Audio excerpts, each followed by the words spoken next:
Salut tout le monde, j'espère que vous allez bien. Dans cette deuxième épisode, on va essayer un peu de voir la partie software d'Arduino. Comme j'avais précisé dans la vidéo précédente, Arduino comporte un environnement logiciel et un environnement hardware. Cet épisode-là sera consacré à la partie software. On va essayer un peu de voir comment télécharger l'application Arduino, ou communément appelée Arduino IDE. On va aussi voir comment on va l'installer sur notre PC et on va passer en revue une partie de ses fonctionnalités. Sans plus tarder, on va commencer tout d'abord par écrire Arduino IDE. On va entrer sur le site. À vrai dire, les gars d'Arduino, bravo, ils ont fait un très bon travail. Un excellent travail même. Le site est vraiment complet. Euh, à première vue, vous allez y trouver tout ce qu'il vous faut pour commencer un projet, que ce soit un projet simple, un projet d'apprentissage ou même un projet compliqué. Vous allez trouver toute la documentation nécessaire pour commencer votre projet. Vous allez aussi trouver la partie forum. Comme j'avais précisé dans la vidéo précédente, j'avais dit que la force d'Arduino, c'est que la communauté Arduino, elle est vraiment géniale. Ils s'entraident entre eux, oui. Moi aussi, pas mal de fois, j'ai fait appel à leur aide. Donc, euh, Beaucoup de gens m'ont répondu. Et c'était efficace en quelque sorte. Donc, euh, c'est la force d'Arduino, vraiment c'est la force d'Arduino, c'est la communauté Arduino. Sur le site, vous allez trouver leur forum, comme j'avais dit, toute la documentation nécessaire. Peut-être même si vous voulez acheter des cartes Arduino directement sur le site ou bien des kits. Je sais pas, des child ou n'importe quoi, des capteurs, vous passez à la partie hardware, vous allez trouver tout ce qu'il vous faut, à commencer par les kits, donc des kits starter pour les débutants, le kit pour les sensors, euh, tous les modèles Arduino à partir de la Arduino Uno en passant par les petits Arduino Nano et tout. Tout ce qu'il vous faut, vous le trouverez sur ce site-là. Les shields aussi. Dans une autre vidéo, on va voir ce qu'est un shield. Les capteurs, enfin bref, vous allez trouver tout ce qu'il vous faut sur ce site. On va aller à l'onglet software. Sur l'onglet software et selon votre système d'exploitation que vous utilisez, vous allez télécharger la version qui vous correspond. Dans mon cas, j'utilise un Windows 10. Je vais télécharger l'application correspondante, donc Windows 7 and newer. On tombe ici sur une page sur laquelle les gars d'Arduino nous demandent un petit coup de pouce. Si vous êtes généreux, allez, vas-y. Donc, euh, faites un don. Pour moi, je l'ai déjà fait. Mais bon, sinon, si vous voulez pas, vous pouvez vous en passer. Vous cliquez juste Just Download. Donc, euh, on va le laisser télécharger ici. Donc, euh, il a une taille de 112 mégas. Donc, ça va vous prendre 2 ou 1 minute selon votre connexion. Pour moi, je l'ai déjà fait. Donc, euh, j'ai déjà téléchargé l'application. On va essayer juste de l'installer. On l'installe en tant qu'administrateur.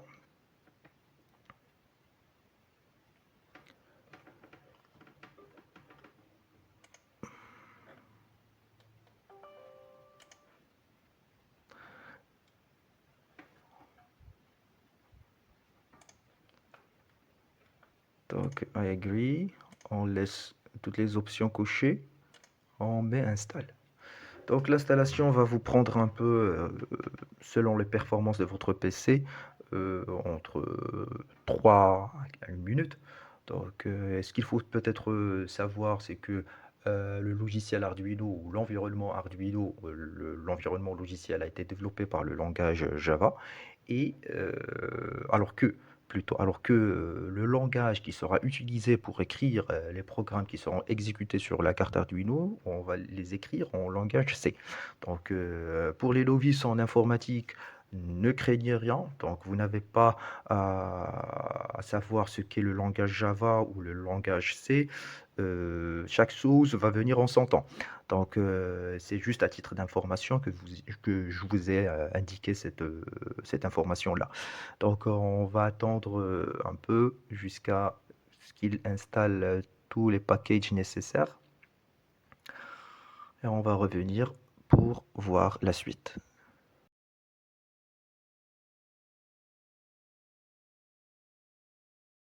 Donc, une fois l'installation est terminée, donc on clique sur Close. Donc, on voit apparaître l'icône de logiciel Arduino sur notre bureau, donc avec le fameux logo de l'infini. Donc, on va ouvrir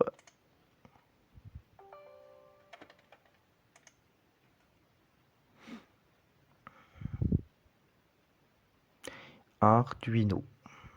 Démarrage. Et hop, on tombe sur la première fenêtre d'Arduino.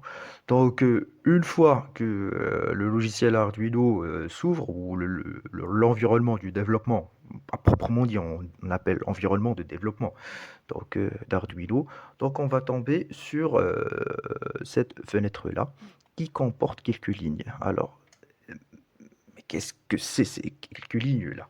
Donc, ces quelques lignes-là, ce sont l'ossature de notre programme, c'est-à-dire la structure, la primaire de notre programme. Donc, il y a deux parties. Il y a la première partie et il y a la deuxième partie. Donc, la première partie, il s'appelle Setup. C'est la partie d'initialisation de notre programme. Donc, qu'est-ce que ça veut dire initialisation? C'est-à-dire, dans cette partie, on va définir les éléments du programme qui sont nécessaires pour le commencement de l'exécution de notre programme. C'est ici qu'on va définir nos variables. C'est-à-dire, c'est ici qu'on va définir peut-être les entrées-sorties qu'on va utiliser pour notre application. On va peut-être définir aussi tout ce qu'il nous faut pour que le programme puisse commencer à s'exécuter au niveau de la carte Arduino. Très bien. Donc la deuxième partie, c'est la partie loop ou boucle en français. Donc c'est ici qu'on va écrire l'ensemble des lignes de code à exécuter par la carte Arduino d'une façon répétitive.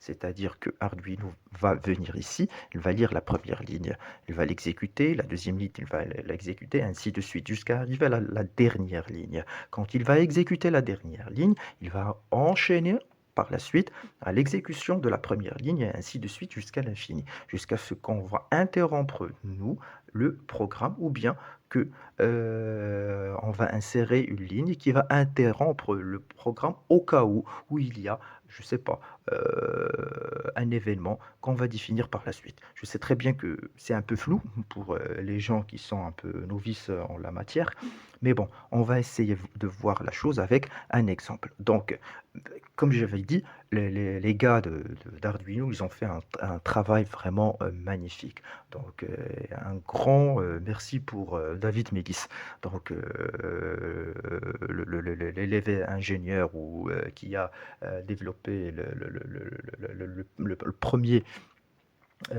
environnement de développement d'Arduino.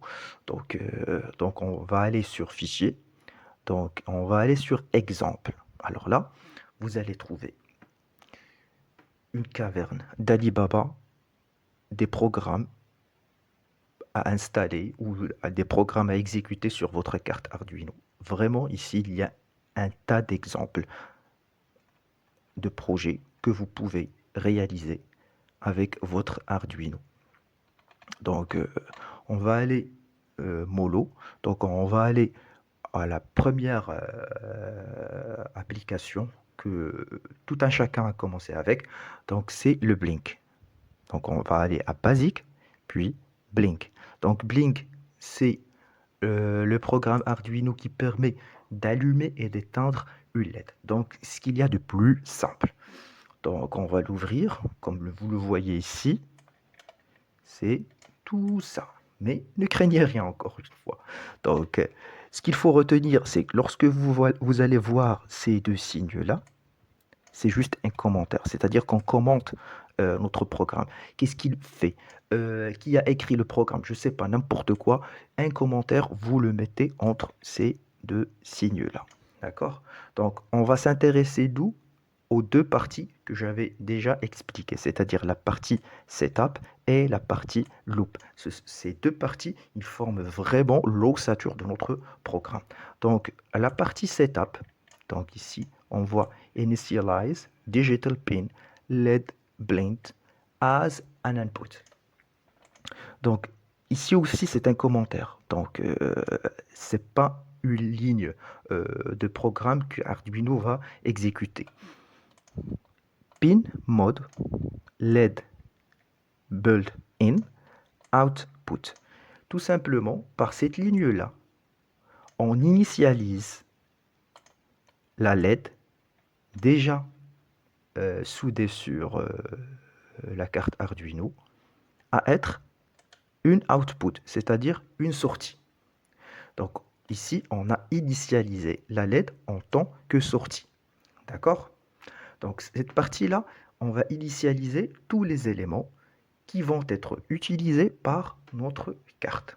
Si par exemple, on veut utiliser une LED qui n'est pas autre que la LED soudée sur la carte, tout simplement, on va ici mettre le numéro de la sortie, par exemple la sortie 13 de la carte Arduino, et on va la définir en tant que sortie. D'accord? Et par la suite, on va relier la sortie 13 avec une LED extérieure à la carte. La deuxième partie, la partie loop, c'est ici qu'on va écrire l'ensemble des lignes de code qui vont être exécutées d'une façon répétitive. On va voir digital write, donc write c'est écrire, donc LED build in high, c'est-à-dire qu'on va envoyer du courant, d'accord? High, c'est-à-dire en haut, c'est-à-dire un signe plus, on va l'envoyer sur la LED. Delay 1000. 1000, c'est en millisecondes. D'accord? On sait très bien que 1000 millisecondes, c'est une seconde. D'accord? Ça correspond à une seconde. Delay, c'est attendre. Donc, c'est attendre pour une durée de 1000 millisecondes, c'est-à-dire une seconde. Par la suite, on va envoyer un autre signal, cette fois-ci low, bas, vers la LED déjà greffée sur la carte. Et on va attendre, encore une fois, pour une durée de 1 seconde. Une fois que le programme exécute ces 4 lignes-là, il arrive à la 4e ligne, il va enchaîner vers la première, et ainsi de suite, en boucle. Le résultat, c'est qu'on va voir la LED qui va s'allumer pendant 1 seconde, et elle va s'éteindre pendant 1 seconde, et ainsi de suite, jusqu'à l'infini. Et ainsi, par la suite, on va tomber sur un programme qui nous permettra de faire clignoter une LED.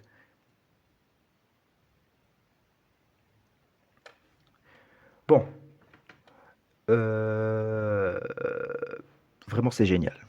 C'est génial. Donc c'est le premier programme que tout un chacun a essayé. Donc, et qu'on va essayer par la suite sur notre carte Arduino. Donc on va juste passer en revue un peu ces icônes-là. Donc cette icône permet de vérifier le programme, s'il y a un problème ou non. Donc celle-là, il permet de téléverser le programme sur la carte Arduino. Donc il y a une autre, je vais essayer de voir, c'est outils. Oui, c'est outils. On va voir type de carte ici. Donc une fois que vous voulez relier votre carte à votre PC, vous devez déterminer le type de la carte et indiquer au logiciel quel type de carte vous allez utiliser. Donc par défaut, lorsqu'on installe l'application Arduino, elle est réglée sur Arduino Uno. Mais si vous allez utiliser une autre carte, vous devez changer. D'accord? Donc une autre chose que peut-être vous allez rencontrer, c'est que lors de l'installation de votre logiciel Arduino, vous serez appelé à faire, à lui donner des autorisations qui concernent l'accès à votre carte réseau. Donc, puisque je l'ai déjà fait ici sur mon PC lorsque je l'ai installé pour la première fois, donc vous n'allez pas le voir sur la vidéo, mais vous, si vous voulez le faire ou si vous voulez installer pour la première fois, donc vous serez appelé à faire ces autorisations-là. Donc vous n'avez à cliquer sur j'accepte et laisser les choses aller. Donc c'est tout pour aujourd'hui. Donc j'espère que vous allez trouver cet épisode-là ou cette vidéo-là intéressante. Donc n'oubliez pas de liker la page si vous aimez. Vous vous abonnez. Vous laissez un commentaire si vous avez à me poser une question ou me proposer peut-être une amélioration, je ne sais pas quoi. Donc ciao ciao, à la prochaine.